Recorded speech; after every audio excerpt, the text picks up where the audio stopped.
Hello class. सो आज आपका है 2 जून और 2 जून के करंट अफेयर्स हम आपके सामने लेकर आए हैं। तो यहाँ पर जो है हमने आपके 30 मई से बेसिकली करंट अफेयर्स स्टार्ट किए थे। हमने 3 दिन के करंट अफेयर्स पढ़ लिए हैं। आई होप आपको हमारा वीडियोस जो हैं पसंद आ रहे हों। अगर अच्छे लग रहे हैं तो please like share subscribe and comment to our YouTube channel. और साथ ही साथ देखो आज है 2 जून, तो 2 जून का क्या क्या न्यूज़ है वो देखते हैं। तो सबसे पहले जो हमारे पास न्यूज़ आई है वो है तेलंगाना फॉर्मेशन डे। तो आज हम तेलंगाना जब एक जो आपकी स्टेट बनी है वो कब उसका फॉर्मेशन हुआ था वो ऑब्ज़र्व करते हैं 2 जून को। ठीक है, सो तेलंगाना जो थी ये आपकी मैं एक सेकेंड में ना इसका जो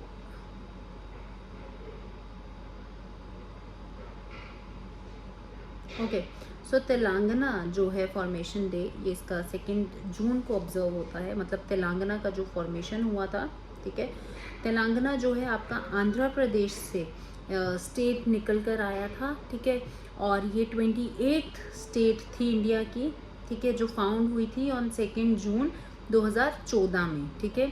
तेलंगाना इसका एक फॉर्मेशन डे सेलिब्रेट होता है आज ही के दिन में। और क्यों होता है? To mark the people's contribution to forming a separate state, ठीक है। तो लोगों की ये अपील थी कि एक हमारा सेपरेट स्टेट होना चाहिए आउट ऑफ आंध्र प्रदेश, और वही जो है फॉर्मेशन हुआ है। सिग्निफिकेंस क्या है तेलंगाना का? अगर हम तेलंगाना फॉर्मेशन डे की बात करें तो ये जो तेलंगाना मूवमेंट थी, ठीक है, उसका एक विक्ट्री को सिग्निफाई करती है, ठीक है। एक कमेमोरेट करती है कि ऑफिशियल जो सेपरेशन हुआ था आंध्र प्रदेश से जो तेलंगाना निकल कर आया था, ठीक है, उसका एक ऑफिशियल सेपरेशन कमेमोरेट करती है। और सच बताएं तो आपको 2 जून 2014 में एक 57 ईयर ओल्ड वुमेन, ठीक है, sorry old movement came to an end. तो एक 57 ईयर ओल्ड एक मूवमेंट चल रहा था, वो एंड होता है। और यहाँ पर लोगों को जो है, लोग काफ़ी देर से ये अपील मांग रहे थे कि हमें एक अलग से जो है हमारा स्टेट होना चाहिए, और वहीं से तेलंगाना का एक फॉर्मेशन होता है, ठीक है। तो ये थी कुछ बात। 28 स्टेट थी जो फाउंड हुई थी ऑन 2014, ठीक है। तेलंगाना फॉर्मेशन डे की बात करिए। आगे बढ़ते हैं तो यहाँ पर सेंटर ने अपॉइंट किया है SL Thaosen as director general of Sashastra Seema बल। तो सीधे सीधा डायरेक्ट क्वेश्चन आपको बन सकता है, डायरेक्टर जनरल कौन है सशस्त्र सीमा बल के, SSB के? वो कौन है? SL थाउसन, ठीक है। ये बेसिकली 1988 का जो बैच था इंडियन सिविल पुलिस सर्विस का, वहाँ से इनको अपॉइंट किया गया है as the director general of Sashastra Seema बल, ठीक है। सो बेसिकली ये मध्य प्रदेश कैडर से बिलोंग करते हैं, IPS ऑफिसर हैं, और ये स्पेशल डायरेक्टर जनरल जो थे अभी तक सर्व कर रहे थे कहाँ पर? BSF में। तो director general as a position of director general serve कर रहे थे अभी तक BSF में।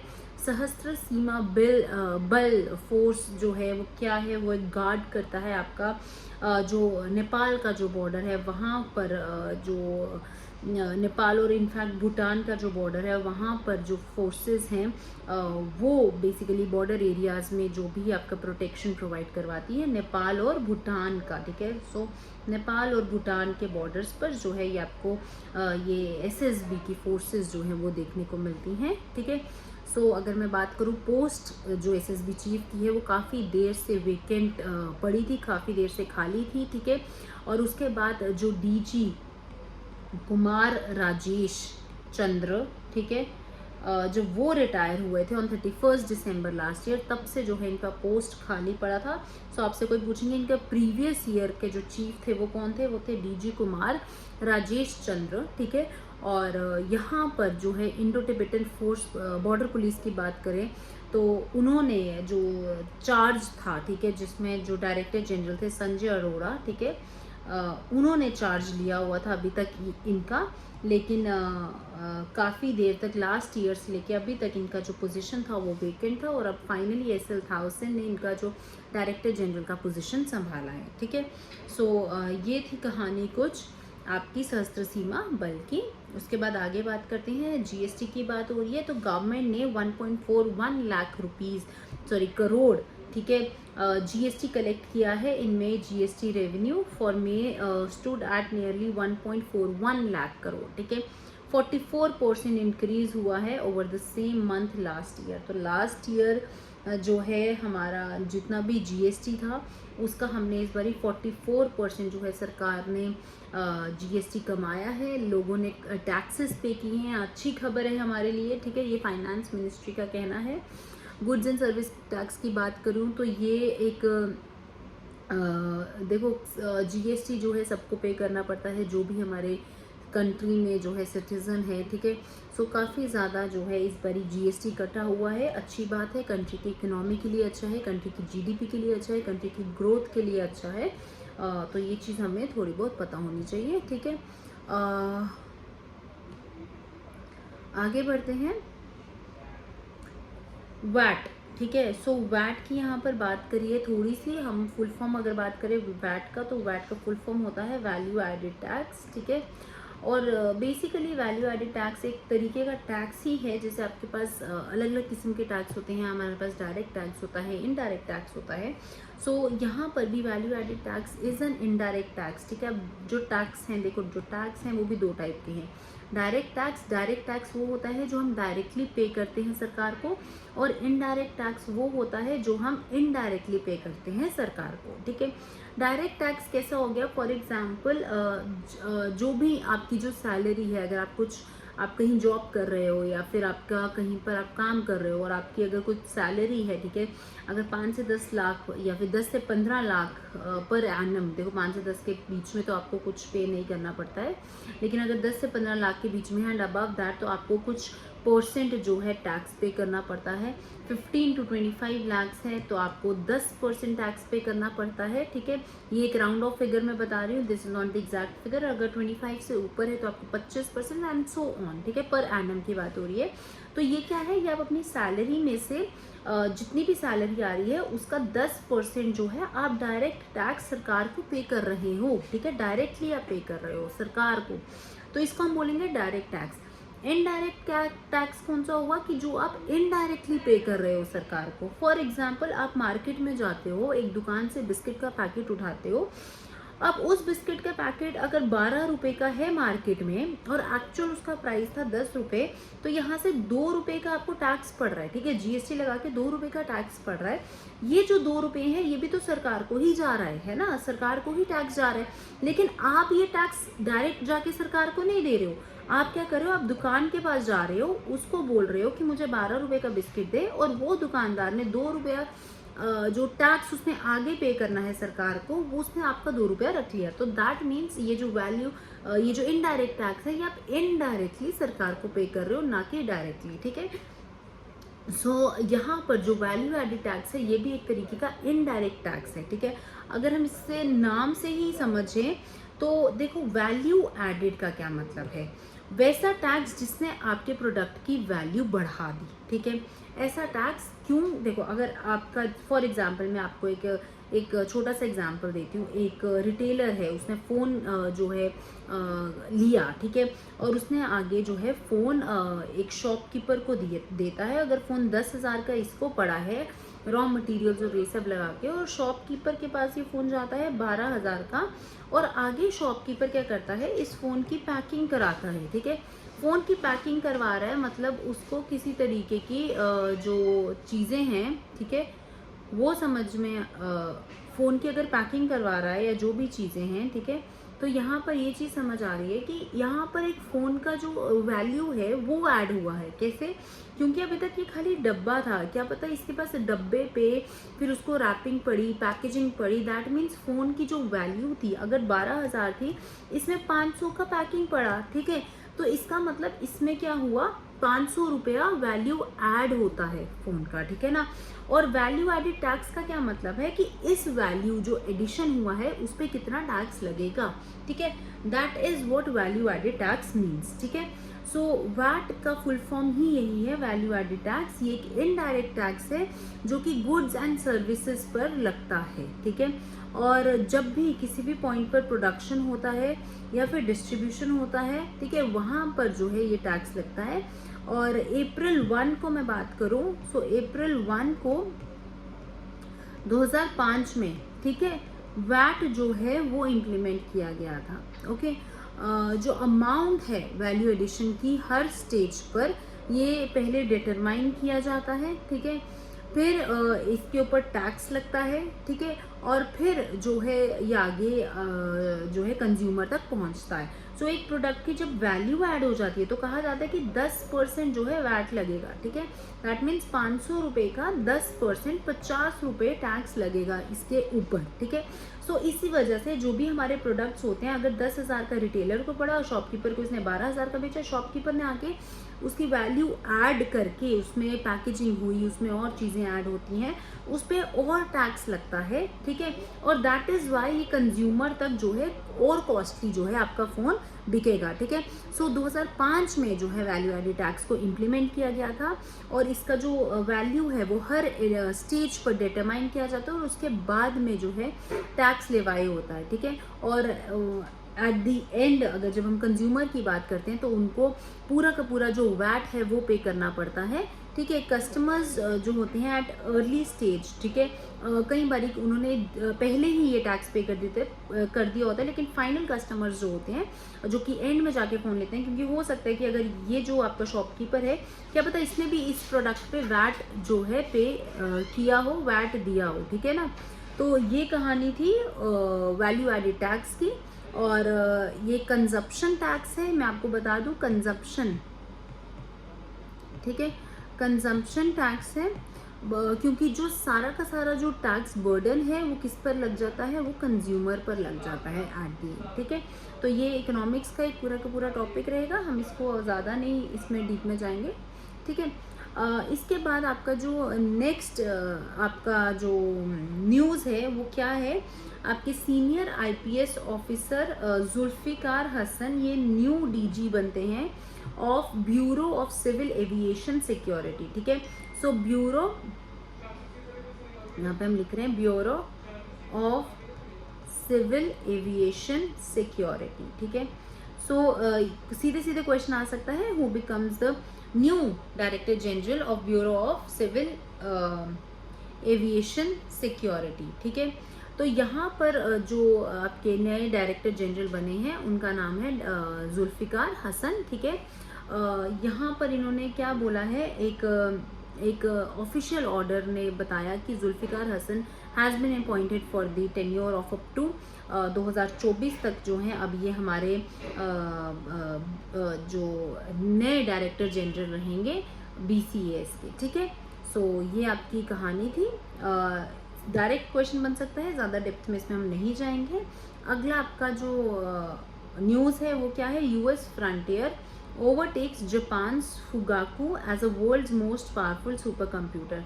तो US का जो फ्रंटियर है, ठीक है, इन्होंने जो है फुगाकू क्या है, जापान के सुपर कंप्यूटर का नाम है, उसको ओवरटेक कर लिया। इससे पहले जापान जो था सबसे पावरफुल आपका टेक्नोलॉजी में जो है बीट कर रहा था, अब US ने उसको ओवरटेक कर लिया। ये एक अच्छा न्यूज़ है हमें, ठीक है। और 59th edition of the top 500 list of the world's most powerful super computer किसने अनवील किया, जर्मनी ने अनवील किया। यहाँ पर US ने ओवरटेक किया किसको, जापान को, ठीक है। सो ये भी एक अच्छा न्यूज़ है, पता होना चाहिए। अगला जो है Sachin Tendulkar to continue as Sachin Tendulkar as a UNICEF's goodwill ambassador. Direct question बन सकता है, हु विल कंटिन्यू या who will be the UNICEF's goodwill ambassador for the 20th year. तो वो कौन है, सचिन तेंदुलकर हैं, ठीक है।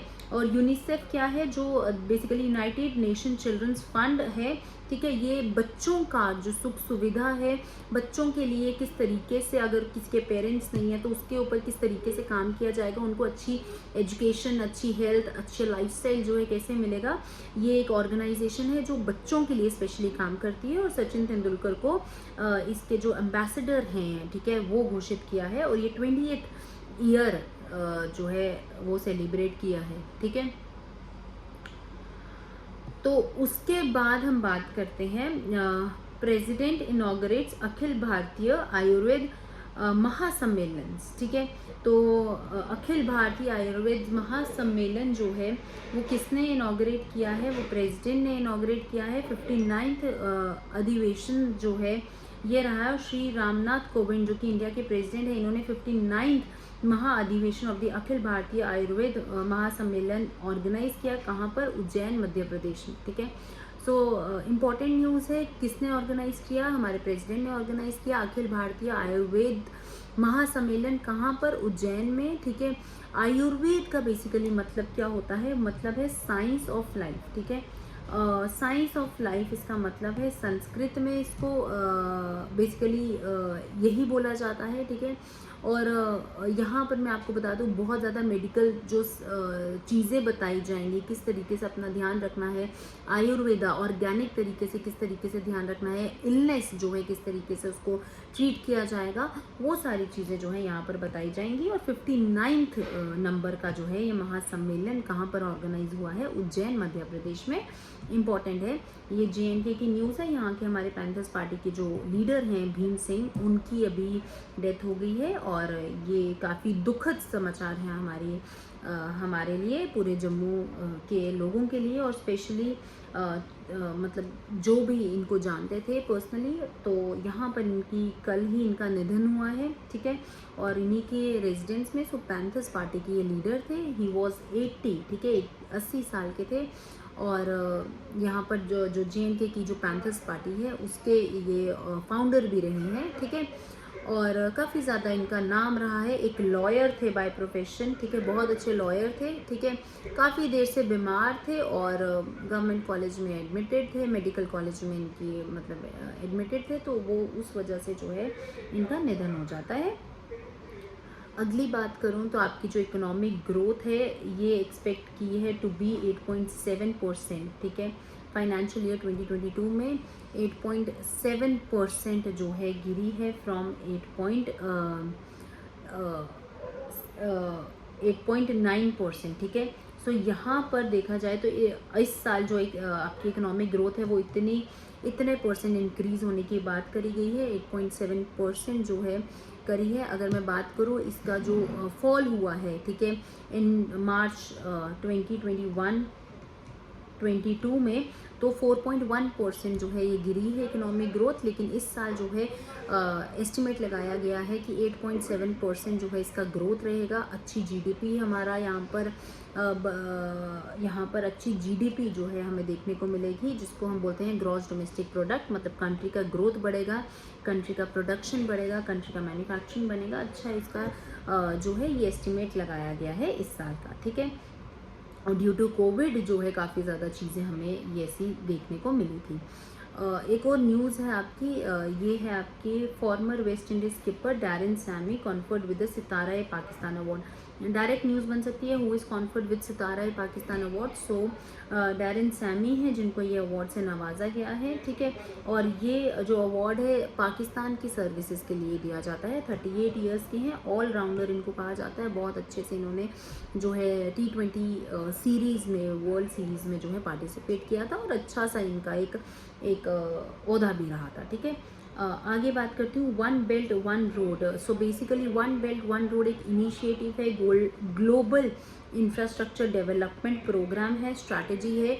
और ये किसका इनिशिएटिव है? चाइनीज़ गवर्नमेंट का इनिशिएटिव है कि किस तरीके से एक रोड, एक बेल्ट बनाई जाए और अपना जो ट्रेड लिंक्स हैं वो आगे पीछे किस तरीके से, वो कितने अच्छे तरीके से जो है कवर कर सकते हैं। स्पेशली जो सिल्क रोड इकोनॉमिक बेल्ट है, जहाँ पर सिल्क जो है बहुत अच्छे से रूट हैं सिल्क रोड के। ठीक है, तो यहाँ पर जो है चाइना का एक रोड स्ट्रैटेजी है कि जो ट्रेड लिंक्स हैं वो अलग अलग कंट्रीज़ के साथ किस तरीके से बनाए जाएं।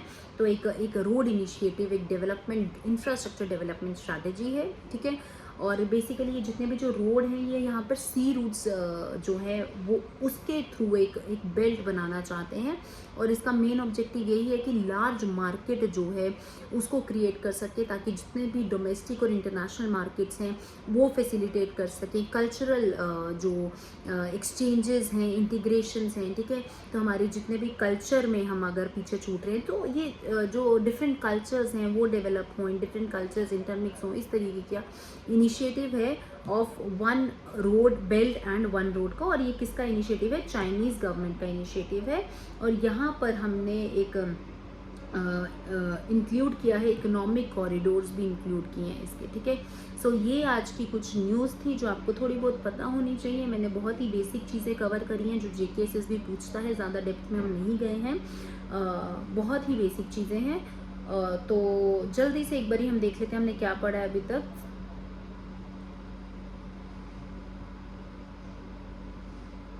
ठीक है, सो यहाँ से बात करते हैं। हमने सबसे पहले पढ़ा कि तेलंगाना फॉर्मेशन डे जो है वो सेलिब्रेट होता है। तेलंगाना कहाँ से फॉर्म होकर आया है? वो आंध्र प्रदेश से फॉर्म होकर आया है। 28 स्टेट थी जब तेलंगाना का फॉर्मेशन होता है, ठीक है। सो यहाँ पर 2014 में जो है तेलंगाना का गठन हुआ था, फॉर्मेशन हुआ था, और आज के दिन जो है इसको हम सेलिब्रेट करते हैं, ठीक है। और आगे हमने पढ़ा कि अभी जो डायरेक्टर जनरल सशस्त्र सीमा बल के जो अपॉइंट हुए हैं उनका नाम है SL थाउसेन। इससे पहले जो थे उनका नाम था DG कुमार राजेंद्र चंद्र, ठीक है। तो यहाँ पर जो सशस्त्र सीमा बल है हमने देखा वो नेपाल और भूटान के जो बॉर्डर एरियाज़ हैं उस पर किस तरीके से काम करता है, वहाँ के एरियाज़ को किस तरीके से प्रोटेक्ट करता है। अभी तक का दिसंबर से लेकर अभी तक का पोजीशन इनका खाली था, ठीक है, वेकेंट था, और फाइनली अब ये जो है अपॉइंट हुए हैं। आगे बात करें तो हमने देखा कि जो GST का जो ग्रोथ है इस बार बहुत देखने को मिला, कम से कम 44% जो है इंक्रीज देखने को मिला है GST में। काफ़ी ज़्यादा GST जो है कंट्री ने कलेक्ट किया है, which is a good news for the economic growth of the country. Okay, आगे हमने वैट के बारे में थोड़ा सा पढ़ा। वैल्यू एडिशन टैक्स क्या होता है? ये एक इनडायरेक्ट किस्म का टैक्स है जो कि गुड्स और सर्विसेज पर लगता है, कंजप्शन टैक्स है, और एक पूरा का पूरा बर्डन जो है एक कंज्यूमर पर पड़ता है, क्योंकि ये स्टेजेस में टैक्स लगता है, और फाइनली एट द एंड जैसे अगर मिडिल स्टेज पे लग रहा है 10% टैक्स, फिर फाइनल स्टेज पर भी 10% वैल्यू एडिड टैक्स लगेगा, तो किस तरीके से एक प्रोडक्ट की वैल्यू ऐड होके उसका एक प्रोडक्ट वैल्यू बढ़ जाती है, उस पर जो टैक्स लगता है उसको हम बोलते हैं वैल्यू एडिशन टैक्स।